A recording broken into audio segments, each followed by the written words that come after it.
So I pull in this gas station where the guy's got this trailer, and I'm like, oh, that's such a cool trailer, you know, what, you know, I'm talking to him about it. I'm like, you know what?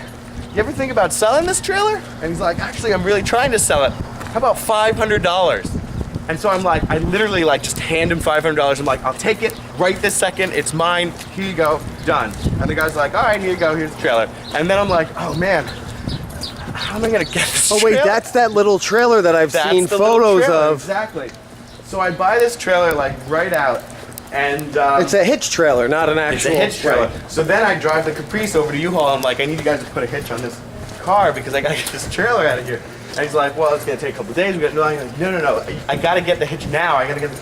And there's like this redneck guy, like all old and like hot marked, smoking a cigarette. He's like, I can weld a hitch onto your car for $50. And so I give him $50. He welds it to the frame of the car. A 2-foot hitch sticking out the back that can't be removed, welded to the frame. And I put the trailer on and then take off and, yep. And so I end up, you know, selling things up in New York, and I drive cross country in this thing for the whole summer. And I'm gone for like 2 or 3 months driving. So I went to California, and then I came back, and on the loop back, I ended in New Orleans, and I just was like, you know what, I just really love it here. I'm gonna stay here. So I stayed here in New Orleans.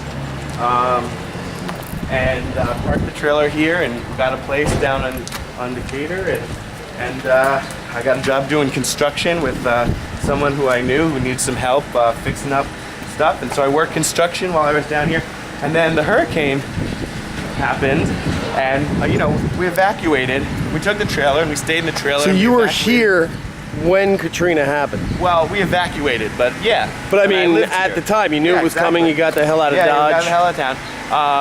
Yeah, so like, the apartment was fine because I was here in the French Quarter, but the neighbor who lived there, because nobody knew how long it was going to be, so we're like, oh, we're not going to take the cat, can you just keep an eye on our cat?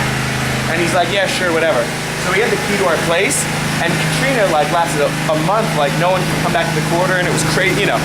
And so, how high was the water here, do you know? The French Quarter didn't get flooded. All right. But he ended up letting like all these vagrants and all these like random people into the house, and they destroyed all of our shit. They like threw, you know, like used our pots and pans and like threw them out the window in the courtyard, like let dogs sleep on our nice bed and everything.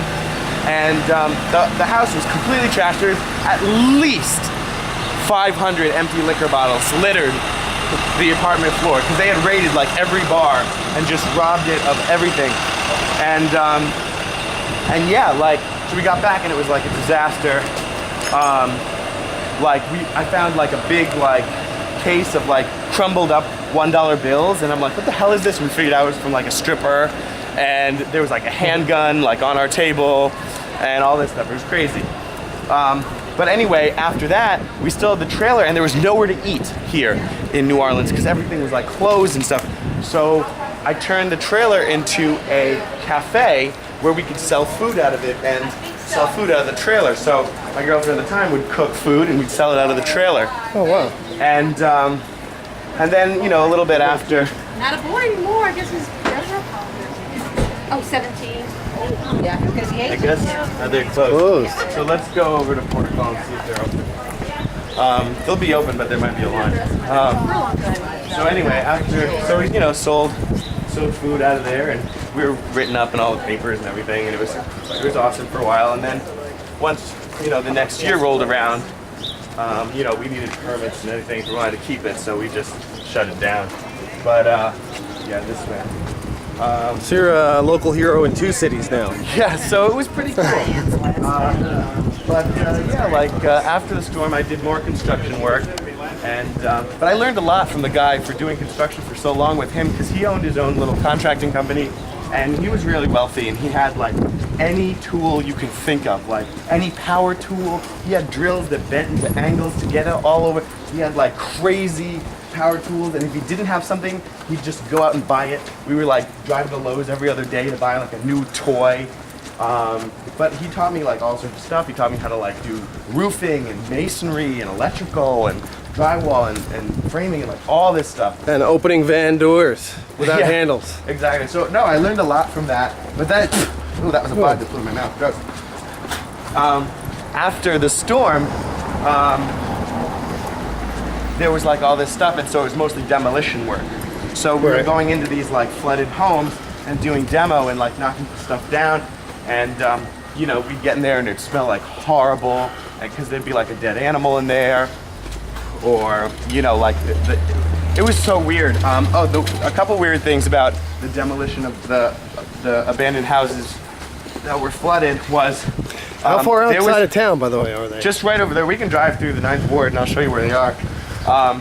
But there was a fish tank that was up on this thing. So like the fish tank maybe was sitting on a dresser that was up here.